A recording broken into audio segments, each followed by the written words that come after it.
예, 우리 남자들은 군대를 많이 갑니다. 그래서 우리 요즘에는 뭐 여성분들도 군대를 가시지만, 그러나 우리 남성분들은 또 의무가 돼가지고 그래서 군대를 갔다 옵니다. 그런데 군대에 가면 참 여러 가지 힘든 일, 어려운 일, 위험한 일들이 항상 있게 됩니다. 그래서 군대는 안전하게 다녀오는 거, 정말 그게 기도의 제목이고 또 그렇게 또 돼야 되겠죠. 근데 이 군 생활을 하면서 참 아주 힘든 일도 있고 또 좋은 일도 있고, 그런 일들이 많이 있잖아요. 우리 남자들 모이면은 군대 얘기하다 보면 시간 가는 줄을 몰라요. 자, 그런데 이 군 생활을 하면서 말이죠. 저도 그런 기억이 나는데, 제일 듣기 좋은 소리가 있어요.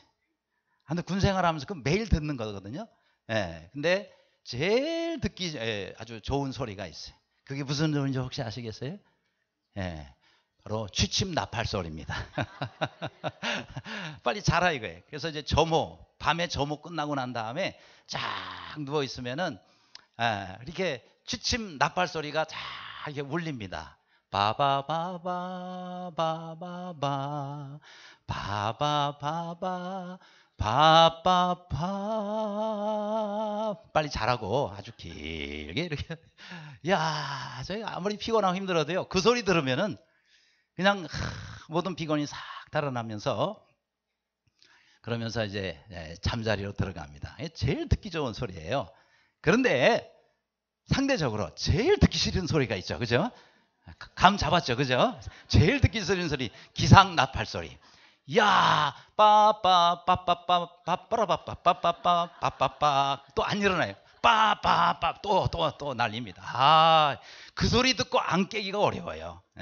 그래서 야, 이거 참 나팔 소리 중에서 정말 듣기 싫은 소리가 일어나라 이거예요. 군대에서 또 뭐 더 잘 거야 그럴 수는 없잖아요. 그죠? 다 일어나야지. 그래서 참 제일 듣기 좋은 소리, 듣기 싫은 소리가 있는데 오늘 좀 나팔 소리 얘기를 좀 하겠습니다. 이스라엘 백성들, 우리 지난주에는 하나님께서 성막 가운데 임하신 구름 기둥, 불 기둥에 대한 얘기를 했어요. 요거는 시각적으로 하나님께서 이스라엘 백성들에게 명령하시는 거예요. 그렇죠? 구름 기둥이 뜨면은 전진하는 거고 구름 기둥이 머물면 머무는 것이고. 근데 이 나팔 소리는 시각적인 명령이 아니라 청각적인 명령이에요. 나팔 소리를 듣고 그리고 저들이 일어나서 출발을 한다든지 아니면 멈춘다든지 또 전쟁이 시작됐으니까 진군하라든지 여러 가지 또 절기 때도 이 나팔 소리를 하고 매우 다양하게 나팔을 사용합니다. 근데 이 나팔은요 은으로 만든 그런 나팔을 사용하게 돼 있어요. 자, 그런데 우리는 바로 하나님께서 이 땅에 보내신 나팔수들이라는 사실을 알아야 됩니다. 따라 하실래요? 나는 영적 나팔수다. 그래서 우리가 내가 영적 나팔수라는 사실을 잊어버리면 안 된단 말이에요. 그럼 우리가 나팔수로서 어떤 삶을 살아야 되겠느냐라는 거예요. 자, 그럼 첫째로 우리가 이 땅에서 나팔수로 살려면은 하나님의 말씀을 먼저 귀히 여겨야 된다고 했어요. 나팔수들은 하나님의 말씀을 귀히 여기게 됩니다. 여러분 2절 자 같이 읽겠습니다. 시작. 은나팔 둘을 만들되 두들겨 만들어서 그것으로 회중을 소집하며 진영을 출발하게 할 것이라. 아멘. 자, 이렇게 나팔을 2개를 만듭니다. 2개를 만들어서 그래서 그것으로 회중들을 소집시킬 때 소집시킬 때도 쓰고 그 다음에 또 출발하게 할 때도 그걸 쓰는. 그러니까 이 나팔은요 이스라엘 백성들에게 하나님의 뜻을 알려주는 그런 역할을 하는 도구다라는 거예요. 그러니까 이스라엘 백성들이 나팔 소리를 듣고 모이기도 하고 그 다음에 나팔 소리를 듣고 출발하기도 하고 그러니까 모이고 헤어지고 하는 이런 모든 일 행진까지 이것이 전부 하나님께서 이 나팔 소리를 통해서 하나님의 뜻을 보여주시고 알려주시는 것이다 라는 것입니다. 그러니까 이것은 뭐예요? 이스라엘 백성들에게 있어서 매우 중요한 삶의 지침이 되는 것입니다. 그렇죠? 나팔 소리를 듣고 그들이 움직이기 때문에 그렇습니다. 오늘날 여러분 하나님께서는 뭐 교회마다 뭐 나팔을 불고 이러지는 않잖아요. 근데 하나님의 뜻을 구체적으로 우리에게 알려주시기 위해서 목회자들을 통하여서 매주일 말씀을 전하심으로 하나님의 뜻을 우리에게 보여주신다는 겁니다. 그러므로 우리는 매주일 이렇게 한 주일을 시작하면서 우리가 주님 앞에 모여서 예배 드리잖아요. 예배 드릴 때 제일 중요한 시간이 바로 이 말씀 듣는 시간이거든요. 바로 이 시간이 하나님께서 이번 한 주간 동안 내가 어떻게 살아야 될지 하나님께서 내게 말씀 주시는 시간이에요.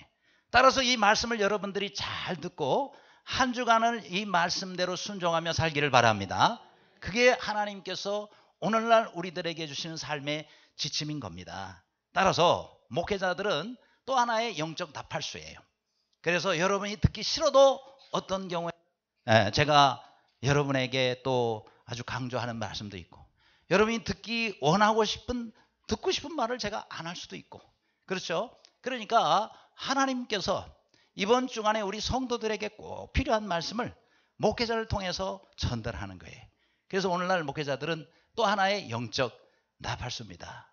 그래서 여러분이 하나님의 말씀을 잘 듣고 그 말씀들을 마음에 새기시기를 바랍니다. 그리고 그 말씀 따라 순종하며 그렇게 사시기를 간절히 바랍니다. 자, 그런데 1962년도에 저 미국의 펜실베니아 주라고 있어요. 거기에 센트레일리아라는 그런 마을이 있습니다. 근데 이 마을은 일반적으로 정상적인 그런 마을이었어요. 뭐 일반적 보통 다른 마을과 별로 다를 바가 없었습니다. 한 가지 다른 점이 있다면은 탄광촌이었다는 거예요. 탄광촌. 거기서 많은 그런 무연탄들을 캐내는 그런 탄광이었는데 문제가 하나가 생겼어요. 무슨 문제냐면 거기에 이제 두 아이가 불장난을 하고 놀고 있었어요. 근데 이제 이 불이 잘못 붙어가지고 거기에 큰 쓰레기 더미에 불이 붙게 됐습니다. 근데 이 쓰레기 더미에 불 붙은 거는 사실 나쁜 일은 아니에요. 일부러라도 쓰레기에는 불을 붙여가지고 소각을 시키잖아요. 쓰레기 소각장. 그래서 일부러라도 불을 붙이기 때문에 뭐 아이들이 장난해서 불이 붙었지만은 별로 신경을 안 썼어요. 그런데 이 불이 점점 나중에 커져가지고는요, 어디로까지 가게 됐느냐면은 이 탄광촌의 일부에 불이 붙게 됐어요. 그래가지고 이 불이 말이죠, 탄광촌 안으로 타고 들어가는 거예요. 그러니까 그 당시에는 이제 탄광촌이 거의 쓰지를 않았는데 그 안에 이 불이 붙어가지고 그렇게 해서 계속해서 땅속에서 불이 붙어가지고 밖으로 연기가 계속 나와요. 이게 이제 독가스들이 나오는 거죠. 그렇죠? 뭐 이산화탄소니 이런 것들이 막 나오는 거예요. 이거 안 되겠다 이거. 그리고 이게 이제 안에가 타니까 이게 점점 땅들이 말이죠 무너지기 시작해요. 길도 푹푹 꺼지고 어떤 경우에는 건물이 푹 꺼지면서 사람이 더 빠져 죽기도 하고. 그래서 안 되겠다. 이거 빨리 불을 꺼야지. 그래서 뒤늦게 이제 소방서에서 전부 동원이 돼가지고 아무튼 물을 뭐 수백만 리터를 거기다 막 부으면서 이렇게 탄광촌 안에다가 물을 집어넣고 불을 끌라 그러는데 꺼지지를 않는 거예요. 왜냐면은 이 무연탄이라는 건 붙이기도 어렵지만 한 번 붙으면 끄기도 어렵대네요. 그래서 정말 불을 끄기가 어려운 상황이에요. 물을 아무리 넣어도 계속 불은 또 타오르는 거예요. 그래서 몇 번 시도를 했는데 결국은 불을 끄지를 못했습니다. 그래서 그냥 포기 상태로 놔두는 거예요. 근데 계속 독가스는 나오죠. 여기저기 또 무너지죠. 그렇죠? 길도 또 무너지죠. 그래서 할 수 없이 1984년도에 거기에 있는 모든 사람들을 철수를 시킵니다. 여기 사람이 살면 안 된다. 위험하다. 당신들 위험하다. 그래서 전부 아무튼 이주를 시켜가지고 지금은 거기에 사람이 전혀 살지 않는 유령 도시처럼 그렇게 돼 있는데 계속해서 지금도 불이 타고 있어요. 지금 1962년도니까요. 56년 동안 지금 불 나고 있어요, 거기는. 근데 더 놀라운 거는 앞으로 이 불이 언제까지 타냐? 250년은 더 타야 된대요. 250년은 계속 타야 된대. 야, 그러니 말이죠. 뭐 그렇다고 뭐 누가 들어갈 수도 없고. 그렇게 해서 지금도 꺼지지 않는 그런 지금 불이 계속 거기에 탄광촌에서 불이 나고 있답니다. 자, 이런 말씀을 드리는 거는 여러분 연료가 계속 제공이 되니까 계속해서 불타오르는 거예요. 마찬가지로 여러분 우리도 우리 안에 계속해서 성령의 불이 우리 안에서 꺼지지 않고 타오르려면요, 여러분 계속해서 우리 안에 연료가 제공이 되면 됩니다. 그 연료가 뭐냐? 바로 하나님의 말씀입니다. 하나님의 말씀이 계속 여러분에게 제공이 되면 그 말씀을 통해서 우리는 성령에 의지하는, 그리고 성령의 열정으로 주님을 우리가 늘 뜨겁고 은혜롭게 섬길 수가 있습니다. 아무쪼록 여러분들 하나님의 말씀을 묵상하고 여러분 심령 가운데 여러분 영혼에 하나님의 말씀을 계속 공급하시기를 바랍니다. 하나님의 말씀을 계속 섭취하시기를 바랍니다. 그럴 때 우리가 영적으로 건강하고, 그리고 우리가 계속해서 하나님께서 주시는 그런 열정으로 주님과 몸된 교회를 섬길 수가 있는 겁니다. 아무쪼록 여러분 심령 가운데 늘 주님의 말씀이 풍성한 모두가 되시기를 간절히 바랍니다. 두 번째로 우리 영적 나팔수는 어떻게 살아야 됩니까? 하나님의 말씀을 잘 분별하라 그랬어요. 하나님의 말씀이 계속 공급되는 것도 중요한데, 그 다음으로 중요한 것은 그 말씀이 뭘 의미하는지, 그 말씀이 내게 무엇을 의미하고 또 내가 순종해야 되는지, 그것을 우리가 잘 분별하는 것이 중요합니다. 그래서 오늘 본문 3절에서 7절에 보면은 계속 이런 말씀이, 나팔 2개를 불 때는 이렇게 하고, 또 하나만 불 때는 너희가 이렇게 하고, 또 그것을 크게 불 때는 이렇게 하고, 또 적게 불 때는 이렇게 하고, 두 번째로 크게 불 때는 어떻게 해요? 그러니까 이 나팔도 이게 크게 부느냐 적게 부느냐, 또 하나만 부느냐 두 개를 부느냐에 따라서 전혀 의미가 다릅니다. 그거를 잘 분별해야 된다라는 거예요. 이게 마치 뭐예요? 신호등과 같은 거예요. 우리 차 타고 운전하고 가다가 파란 불이면 가라는 거고 빨간 불이면 서라는 거, 그렇죠? 그러니까 우리의 삶에도 이런 신호등이 있는 것처럼 우리의 영적인 삶에도 하나님께서 나팔을 통해서 우리들이 어떻게 행동하고 어떻게 해야 될지를 말씀해 주신다라는 거예요. 그러니까 우리가 해야 할 일은 뭐예요? 그 차이를 잘 분별해야 되는 거예요. 그죠? 이스라엘 백성들은요, 나팔을 2개를 동시에 불 때는, 2개를 동시에 불 때는 모든 이스라엘 백성들이 모이라, 그런 뜻이에요. 그 다음에 하나만 불 때는, 나팔 하나 불 때면 천부장, 그러니까 1000명의 부하가 있는 그런 천부장들이 따로 모이는 거예요. 하나만 불 때는요. 그 다음에 또 먼저 첫 번째로 크게 불 때는 동편에 있는 세 지파가 모이고, 그 다음에 두 번째로 또 불 때는 남편에 있는 세 지파가 모이고, 그 다음에 레위 지파 나오고 세 번째, 네 번째, 이렇게 각 지파들이 순서를 따라서 전부 이동하도록 돼 있단 말이에요. 나팔을 어떻게 부느냐에 따라서 말이죠. 그래서 이스라엘 백성들은요, 이 나팔 소리를 잘 들어야 돼요. 왜냐하면 전쟁할 때도 나팔 불잖아요. 근데 만일 전쟁을 할 때 나팔을 불면서 행진하라 그러는데 안 하고 그 자리에 있으면 죽는 거예요. 그죠? 또 행진하지 말고 가만히 있으라고 그렇게 나팔을 불었는데 혼자 나가면 또 죽는 거예요, 전쟁 때. 그러니까 여러분, 이런 전쟁 때는요, 이 나팔 소리를 잘 분별하지 못하면은 죽고 사는 생사의 문제가 달려있다라는 것입니다. 그렇죠? 여러분, 어린아이도요, 엄마의 소리를 잘 분별하지 못하면은 매우 위험한 상황 가운데 처해지게 됩니다. 애가 엄마 소리를 못 들어요. 그 아이는 얼마나 불안하겠어요. 그렇죠? 그 아이는요, 엄마 소리가 생사를 결정하는 그런 소리예요. 양들도 그렇잖아요. 양과 목자의 관계에 있어도 양이 목자의 음성을 못 알아들어요. 그럼 죽는 거예요. 그렇죠? 다 가는데 혼자 안 가고 있고, 또 가지 말았는데 혼자 가고, 그러면 들짐승의 밥이 될 수밖에 없다. 그러니까 목자의 음성을 잘 분별하는 것은 죽고 사는 문제가 된다라는 것입니다. 그렇죠? 따라서 하나님의 말씀을 여러분이 들을 때 잘 분별하시기를 바랍니다. 여러분, 우리가 2단인지 3단, 2단들도 성경 가지고 우리에게 다가옵니다. 이거 잘 분별하면 다 하나님 말씀인데, 그러다가 우리가 망하는 길로 가게 된다 이 말입니다. 잘 분별해야 돼요. 여러분, 저 스웨덴의 한 동물학자가 이런 발표를 했습니다. 개를 보고 함부로 웃지 말아라. 여러분, 개 좀 키우십니까? 개 참 좋아하잖아요. 개들이 참 얼마나 이쁜지. 근데 이 개들은 사람하고는 다르다 이게. 뭐가 다르냐면은 개들은 우리 사람이 아유 이쁘네 이 강아지 하고서 웃을 때 우리가, 여러분, 웃는다고 이빨을 우리가 이렇게 드러내면서 웃잖아요. 그렇죠? 여러분 웃으려면 이빨이 나와야지. 그렇잖아요? 근데 이빨을 드러내고 아이고 하면서 이빨 드러냈다가는 위험하다는 거예요. 왜냐하면 개들은요 상대방에 대해서 공격할 때 이빨을 드러냅니다. 여러분 개들이 막 짖을 때 제일 먼저 뭘 해요? 그쵸? 이빨 이거부터 해. 이빨 너 잡아먹을 거야. 뭐 이제 이렇게. 근데 사람이 아이고 이쁘다 하면서 이빨 드러냈다가는 자기를 공격하는 줄 알고 문다는 거예요. 자기를 공격하는 줄 알고. 우리는 전혀 그런 뜻이 아닌데. 근데 개한테는 이빨을 드러내는 그런 사인이 될 수 있다라는 것이죠. 제가 분명히 말씀드렸어요. 개 앞에서 함부로 이빨 드러내놓고 웃지 말으라고.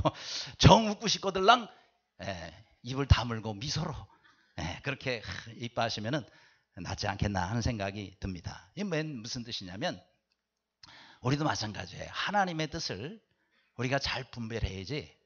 하나님의 뜻을 잘 분별 못하면은 우리는 이렇게 정말 죽고 사는 그런 문제까지 빠질 수가 있다라는 것입니다. 하나님의 말씀을 잘 들으시고 그리고 그 말씀을 잘 분별해서 그래서 우리 하나님께서 원하시는 삶을 사는 모두가 되시기를 간절히 바랍니다. 세 번째로는 우리 나팔수들이 어떻게 살아야 되겠는가? 세상을 향한 나팔수의 사명을 잊지 말자라는 것입니다. 자, 8절 말씀에 그 나팔은 아론의 자손인 제사장들이 불지니 이는 너희 대대의 영원한 율례니라 라고 말씀하고 있어요. 자, 그러면 나팔은 누구만 부를 수 있다고요? 제사장만 부를 수가 있어요. 그러니까 아무나 나팔 불면 큰일 나는 겁니다. 예를 들어서 제사장이 나팔을 그냥 자기 진중에 누가 와가지고 장난으로 빡 나팔을 불면요 전쟁 난 줄 알고 막 다 난리가 나는 거예요. 그럴 수도 있죠. 그렇죠? 그 다음에 이스라엘 백성들이 다 뭐예요? 왜 불렀냐고. 우리 부른 일 없네. 이러면 얼마나 이제 혼동이 오겠습니까? 그래서 이 나팔은요 이스라엘 백성 전체를 하나님의 뜻에 의해서 움직이는 도구가 되기 때문에 그래서 거룩한 제사장들만 이 나팔을 사용할 수 있도록 부를 수 있도록 하나님께서 구별하셨다라는 거예요. 그래서 우리는 우리 자신들이 영적인 나팔수라. 왜냐하면 우리가 이 땅에 왕같은 제사장들로 지금 살고 있습니다. 그렇다면 이 나팔은요 누가 불어야 되느냐? 오늘날 우리가 불어야 된다는 거죠. 나팔 소리를 잘 듣고 우리는 또 분별해야 되지만 또 하나는 우리가 이 세상에 나팔수의 사명이 있다라는 것을 잊어버려서는 안 된다라는 겁니다. 그렇죠? 우리가 제사장이기 때문에 우리는 또 믿지 아니하는 세상 사람들에 대해서 우리가 마땅히 나팔을 불어야 되는 거예요. 여러분이 불고 싶지 않아도 불어야 되는 거예요. 어떤 때는 불고 싶어도 불지 말아야 될 때가 있는 겁니다. 누구의 뜻을 따라서요? 하나님의 뜻을 따라서 부시기를 바랍니다. 그런데 중요한 것은 나팔수는요 불어야 될 때 불어야 되는 거예요. 근데 우리는 나팔을 불지 않고 어떤 때는 불어야 될 때도 불지 않고 있다 그러면 나팔수의 사명을 우리가 등한히 하고 있는 것이죠. 잘 못하고 있는 것이죠. 이러면은 우리는 하나님 앞에서 대단히 잘못하고 있는 것이다 라는 거예요. 그래서 우리가 불어야 될 때 반드시 불어야 돼요. 안 그러면요 그 나팔수에게 화가 미치게 된다는 거예요. 여러분 열왕기하 7장에 보면은 이스라엘 백성들이 위기에 빠집니다.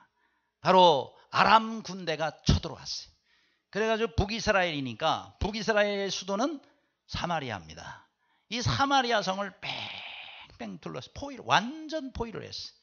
그전에도 한 번이 아람 군대가 한 번 혼난 일이 있는데 엘리사 때문에 정신 못 차리고 또 공격을 하고 왔어요. 군사적으로는 그들이 강하니까. 그런데 이스라엘 백성들에게는 하나님이 함께 하시거든요.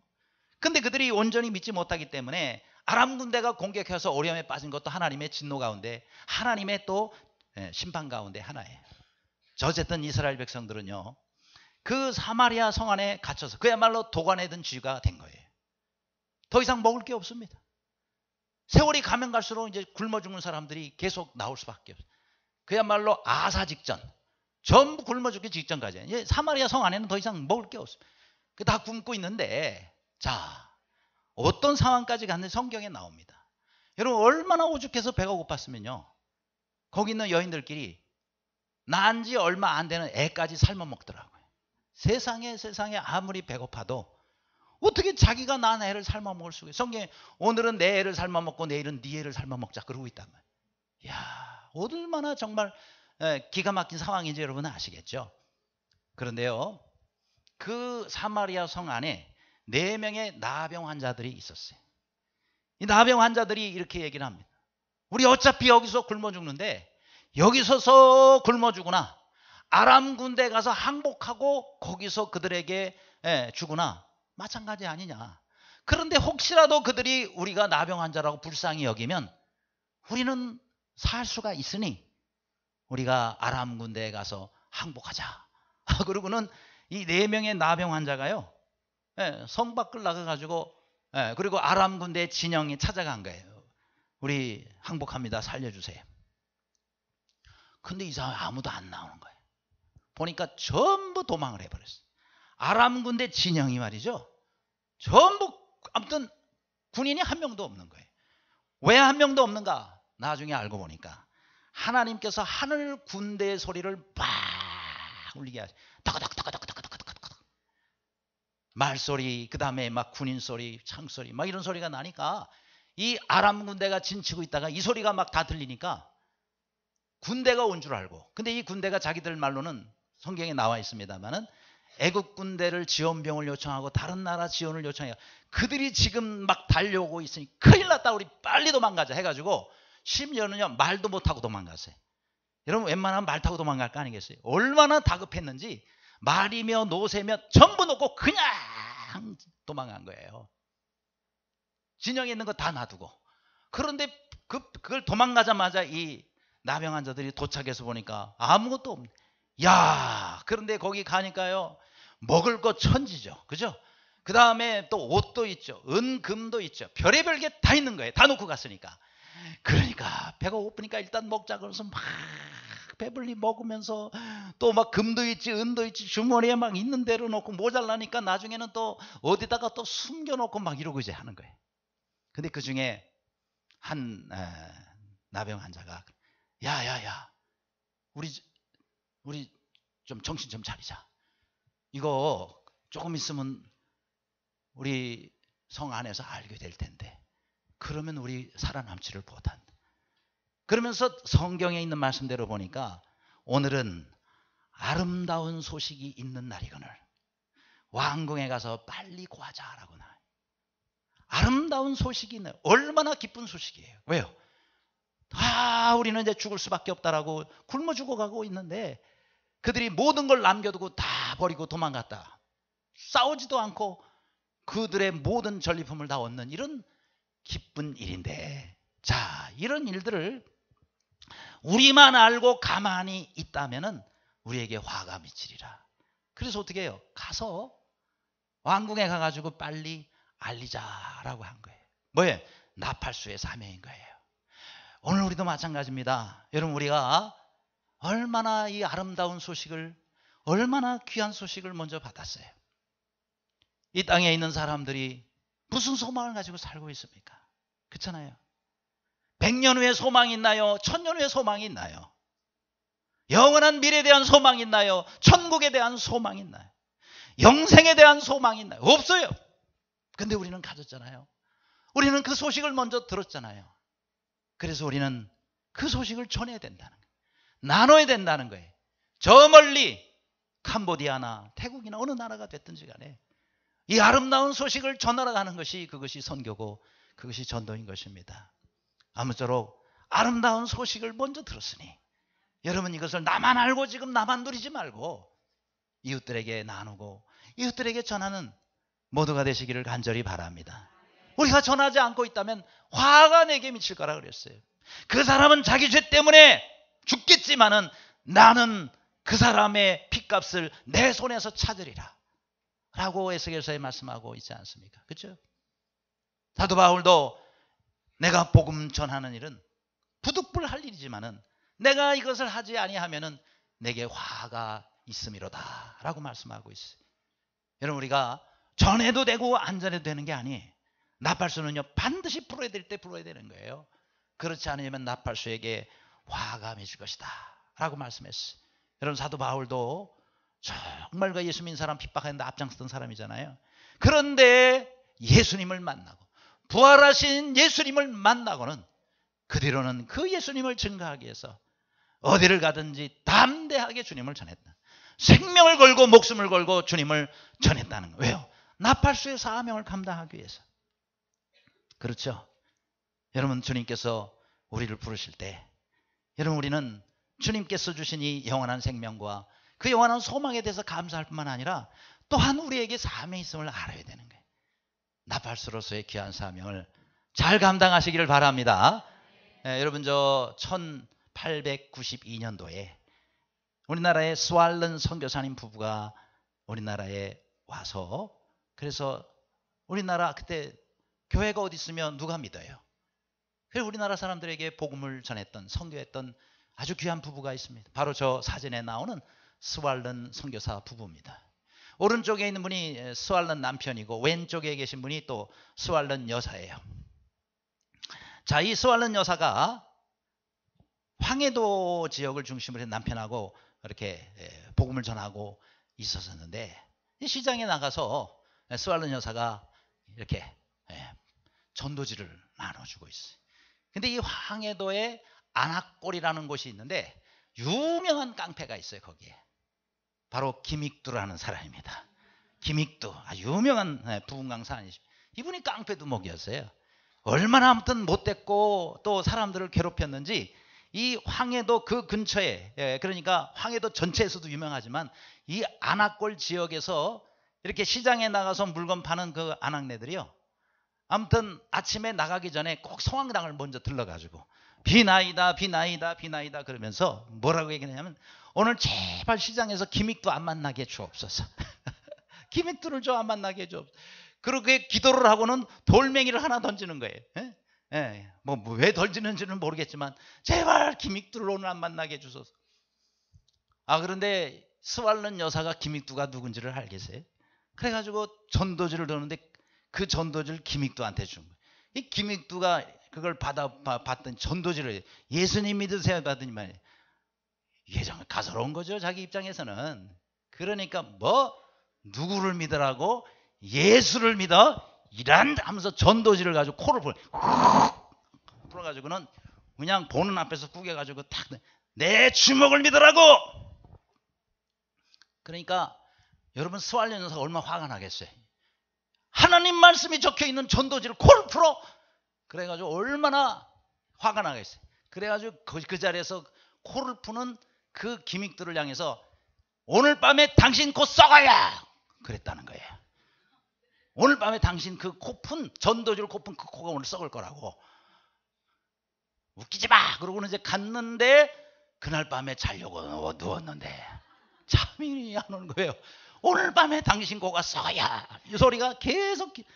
그래 밤에 자다가 일어나가지고 코를 만져요. 야, 이거 아직 괜찮은가.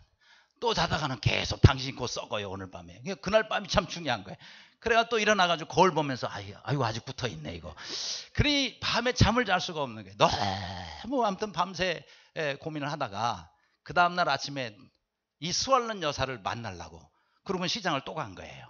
가가지고 이제 저기서 전도지를 나눠줘요. 여보셔 잠깐. 왜요? 어제 내 코가 썩을 거라 그랬는데 내가 도대체 잠을 잘 수가 없다고. 어떻게 하면 내 코가 안 썩을 수 있냐고 물어본 거예요. 그러니 얼마나 좋은 기회가 됩니까? 뭐라 그랬냐면, 예수님 믿으면 코가 안 썩어요 그런 거예요. 그 예수님 어떻게 믿는 거냐고. 그러니요. 얼마나 좋아요. 이리 오시라고. 그래 가서 복음을 전해가지고 김익두가 거기서 예수님을 믿고, 그리고는 유명한 정말 우리나라에 정말 이 교회사에 이름을 남기는 그런 부흥 강사가 되게 된 겁니다. 근데 여러분 보세요. 예수님을 안 믿으면 코만 썩어요? 다 썩어요. 물론 죽으면 다 썩지만은 코가 썩는다라는 얘기는요, 우리 영혼이 썩는 걸 말해요. 썩기만 해요.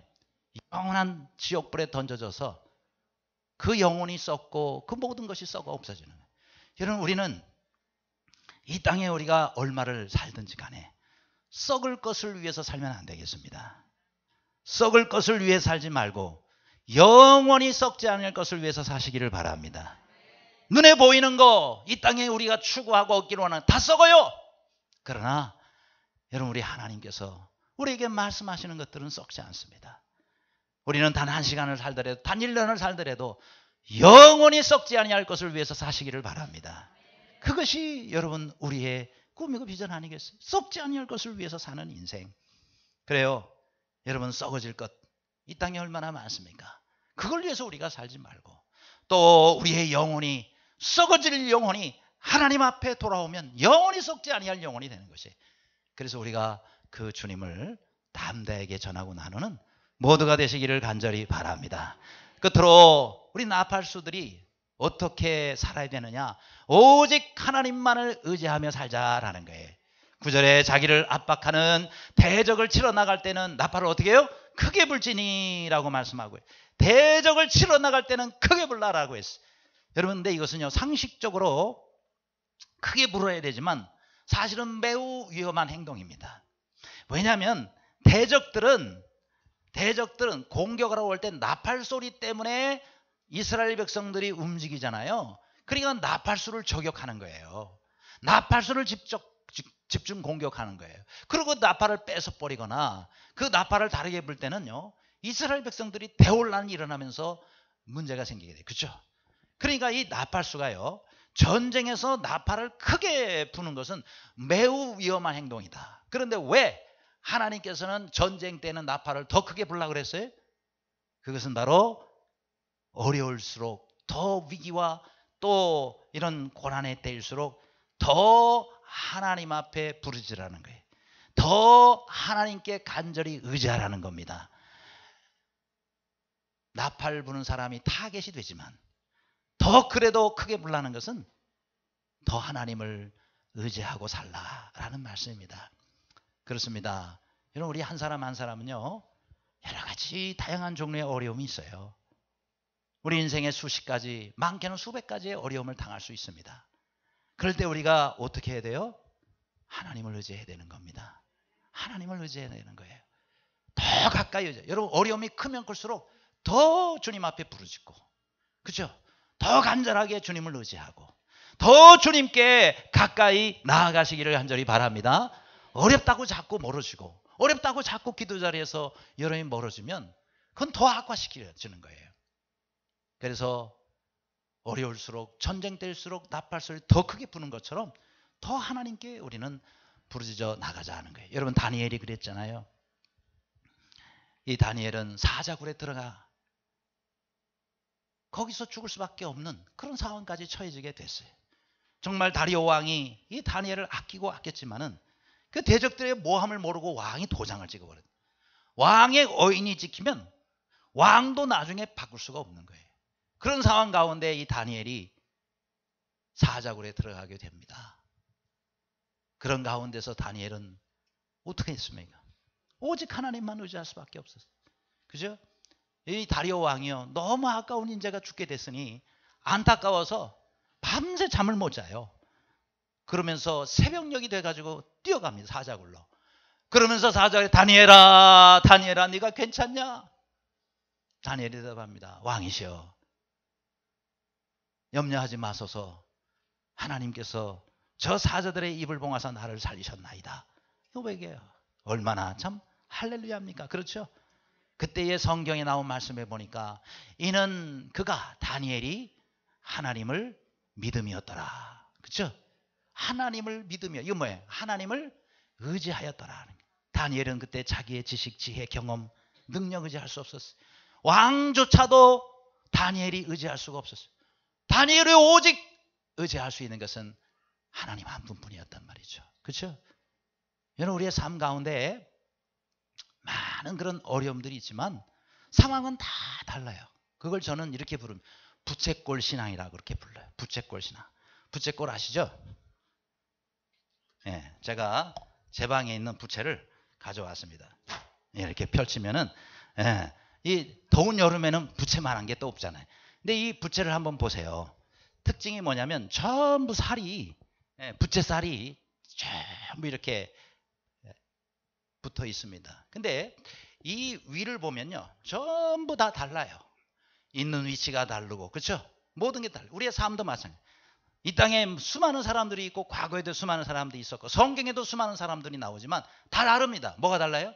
그들의 삶의 환경이 다르고 형편이 다르고 어려움이 다르고 시대가 다르고 그렇죠? 다 달라요. 그런데 이 모든 상황 가운데 공통점이 있어요. 전부 이 부채살은 한 군데로 모이고 있다는 사실이. 손잡이 이 한 군데로 다 모이고 있잖아요. 이게 바로 저는 부채꼴 신앙이라고 그래요. 이게 뭘 의미하냐면 시대와 환경과 모든 어려움, 고난은 다 다르지만 결론은 하나예요. 뭐예요? 우리 하나님 여호와를 의지하였더라. 그렇죠? 하나님을 의지하면 되는 거예요. 다윗이 그랬잖아요. 다윗하고 어떻게 골리앗이 상대가 됩니까? 그렇잖아요. 어린 다윗하고 전쟁을 가보기를 했나, 군대를 가보기를 했나, 창을 제대로 쓸 줄을 아나, 체격으로 비교가 되나. 그렇죠? 2m 50 가까운 이 골리앗 장군, 갑옷으로 무장하고 긴 창과 칼로 무장하고 전쟁의 경험으로 비교할 수 없는 이런 골리앗 장군, 그 앞에서 다윗이 한 얘기가 뭐예요? 너는 칼과 창으로 내게 나오나 나는 만군의 여호와의 이름을 의지하여 내게 나아가노라. 하나님을 의지하고 나아가는 거예요. 모든 상황은 다 다를지라도 하나님을 의지하는 것은 공통이에요. 그렇죠? 저는 여러분이 현재 어떤 어려움 가운데 어떤 위기 가운데 있는지 모릅니다. 그러나 결론은 하나예요. 하나님을 의지하면 됩니다. 하나님을 의지하면 삽니다. 그렇죠? 하나님을 의지하면 해결됩니다. 그래서 찬송가 543장은 이렇게 이렇게 말하지 않습니까? 너 근심 어려운 일 당할 때 나의 믿음, 어려운 일 당할 때 나의 믿음 적으나 의지하는 내 주를 더욱 의지합니다. 세월 지나갈수록 의지할 것뿐일세. 다 같이요. 무슨 일을 당해도 예수 의지합니다. 아멘. 무슨 일을 당해도 어떤 일을 당해도 예수 의지합니다. 그거 하나면 되는 거예요. 그렇죠? 따라합시다. 어떤 일을 당해도 예수님만 의지합니다. 그렇게 사시기를 바랍니다. 여러분, 미국의 백화점 왕 제시 페니가 있습니다. 이분은 백화점만 1700개 정도를 가지고, 백화점 하나 가지고 있어도 얼마나 대단한 부자입니까? 그런데 전국에 1700개 정도의, 정확하게는 1660개의 백화점을 소유하고 있는 재벌이죠. 근데 저분이 목사님 원래 아들이었는데요. 목사님 아들이었는데 처음에 사업 시작했다가 완전 망해요. 그야말로 재기불능할 정도로 망해버려요. 그런데 얼마나 아무튼 그게 심했는지 자살까지 생각을 해. 죽어버려야 되겠다. 그러다가 정신까지 이상해져 가지고요. 정신병원에 입원을 했어요. 입원해가지고 어떻게 하면 죽지, 언제 죽지 이러고 있는데 어디서 찬송 소리가 나오는 거예요. 이게 무슨 소리지? 익숙한 찬송. 왜요? 목사님 아들이니 찬송 소리 익숙할 거 아니겠어요? 그래가지고 그 찬송 소리를 따라갑니다. 어느 건물 보는데 거기에 기도회가 열리고 있었던 거예요. 거기서 이런 찬송이 부릅니다. 382자. 너 근심 걱정 말아라. 주 너를 지키리. 주 날개 밑에 거하라. 주 너를 지키리. 이 찬송 소리를 듣는 거예요. 이야, 그 찬송을 듣는데 제시페니가 그 당시에 그런 고백을 해요. 하늘의 찬란한 빛이 자기의 어둠 속에 들어와 환히 비추는 그런 느낌을 받았대요. 은혜를 받은 거죠. 그죠? 그래서 거기서 눈물을 흘리며 하나님 앞에 회개하고, 그리고는 하나님 저를 도와주세요. 하나님 저를 고쳐주세요. 하나님 앞에 부르짖으며 기도를 합니다. 그때 하나님이 역사를 하셨어요. 그래가지고 그 방을 나오는데 들어갈 때의 제시페니의 상태하고요. 나올 때의 상태가 180도 달라졌다. 예. 나올 때는 믿음과 은혜와 감사가 충만해가지고 그래 나오는 거예요. 병도 그때 치유가 돼요. 자신의 병이 치유가 돼요. 그러고는 태어나고 나와가지고 하나님의 그런 뜻 가운데서 주님의 영광을 위해서 일할 때에 하나님께서 함께 하시니 얼마나 하는 일마다 잘 되는지. 중요한 것은 하나님을 의지하는 겁니다. 내 실력, 내 지혜, 내 경험 의지하지 말고 온전히 하나님만을 의지함으로 우리 하나님께서 도우시고 하나님께서 능력 주시고 하나님께서 우리의 앞길을 주장하시는 그런 복된 생애와 삶을 사는 이 땅의 영적 나팔수가 되는 여러분 되시기를 주님의 이름으로 축원합니다. 기도하겠습니다.